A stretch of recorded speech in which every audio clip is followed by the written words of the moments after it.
You may be seated.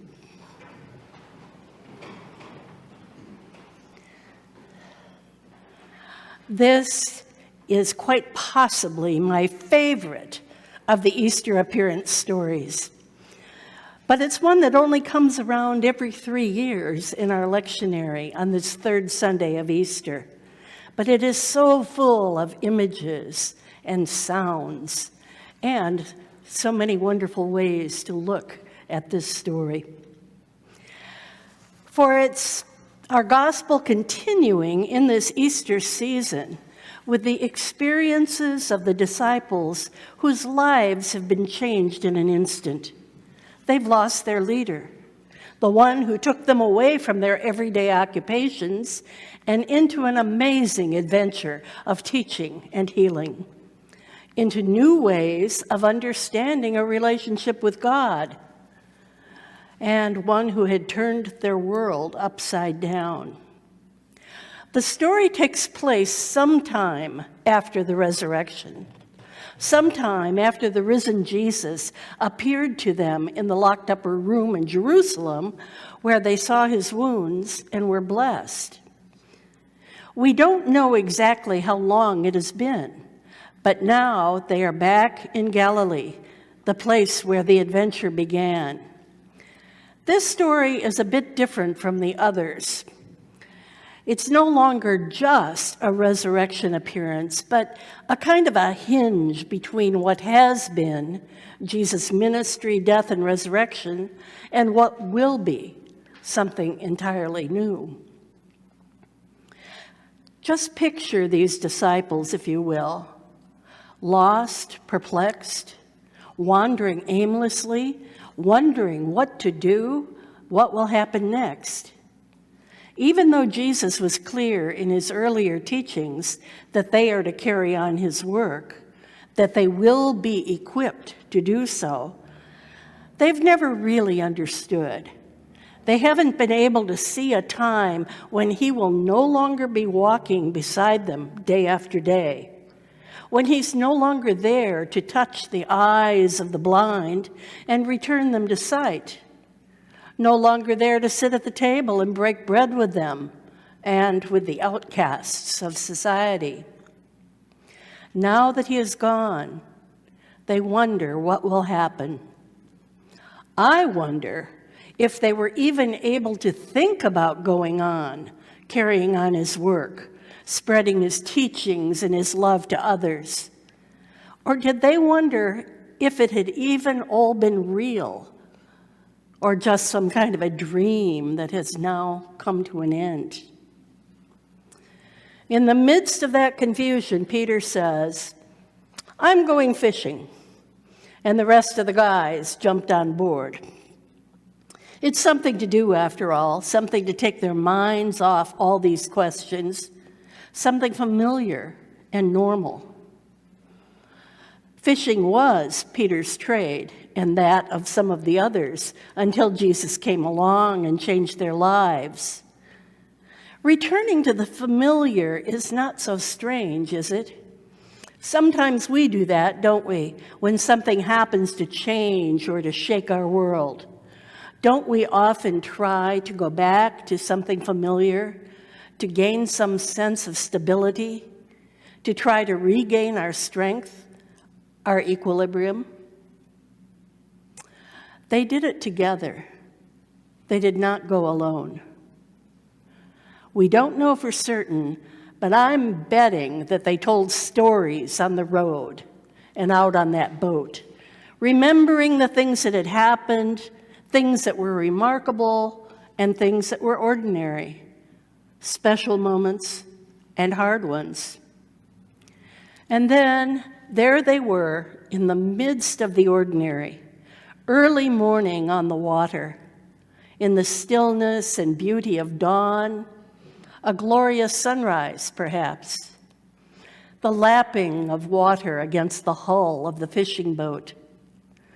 Then, with the sounds of the nets dragging in the sea, and maybe the heavy breathing of the fishermen hauling and repositioning those nets, came just a wisp of a smell, the odor of a charcoal fire and cooking fish.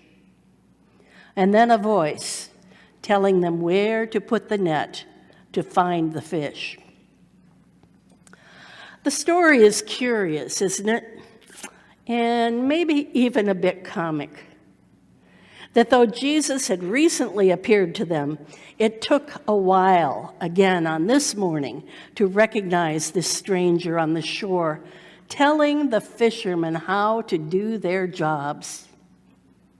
It's a wonder they didn't tell him to mind his own business. After all, they were the experts. And then, finally realizing it was the risen Jesus, the naked Peter puts on his clothes and jumps in the water to swim to shore as the other disciples bring the boat in with the overflowing net dragging along behind to greet Jesus, who is cooking them breakfast, serving them, once again breaking bread with them as he had so many times before. It's a miracle story, too. One of abundance, a net suddenly filled with fish after a long night of catching nothing.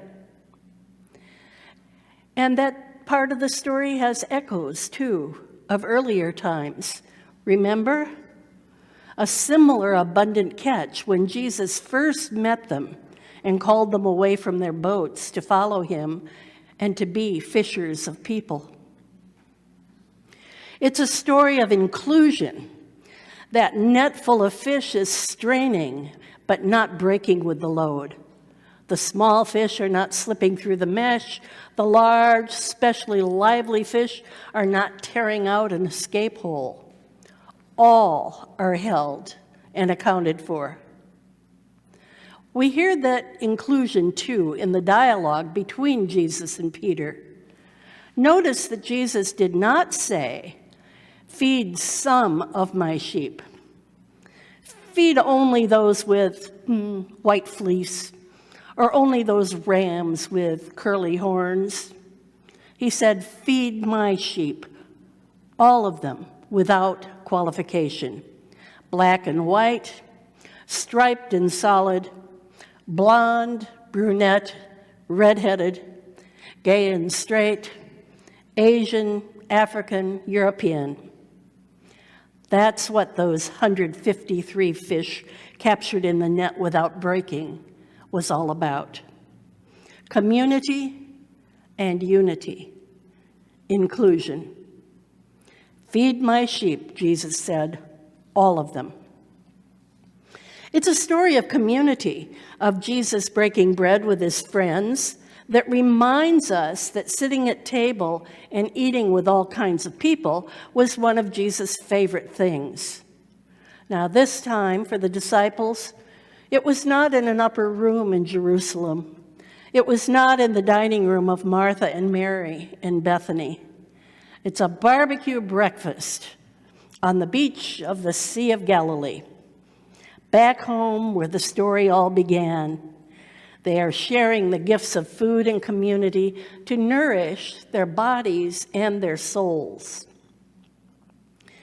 It's a story of recognition as the risen Christ makes himself known once again to his friends, not in some mystical, out-of-body way, but right in the midst of the ordinary, back on their old stomping grounds, doing what they've always done best.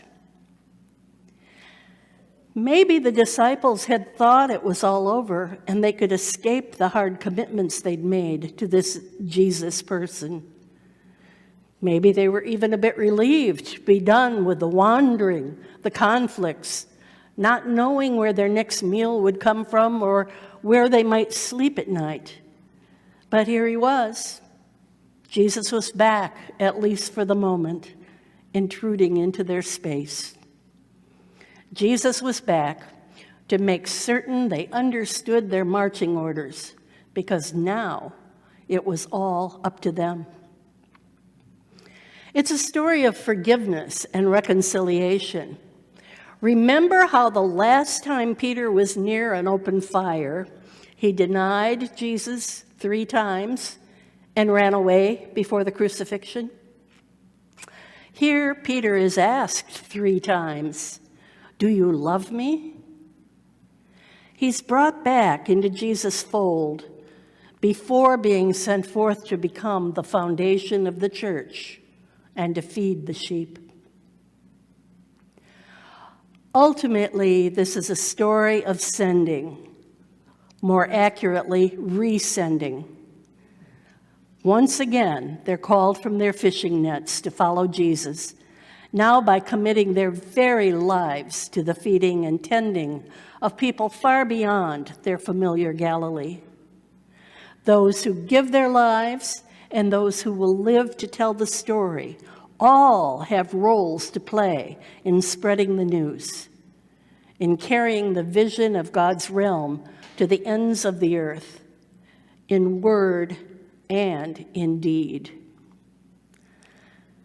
The good news for the church and for all of us is that Peter and the other disciples accepted Jesus' challenge.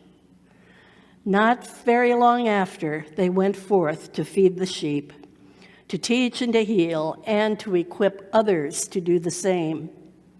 And so it has been through the centuries, generation after generation, feeding the sheep and teaching and calling others to carry on and on and on. For Jesus' challenge showed them and us that we are sought and found and called again and again by a loving God, even when we have doubted, denied, or run away from God's love. It is never too late to be reconciled and fed. God waits for us in the deserts and on the beaches of our lives, ready to feed us and to call us again into a new day to do our part to carry the story on. That is why we gather together in community like this, to remember the stories and to be fed.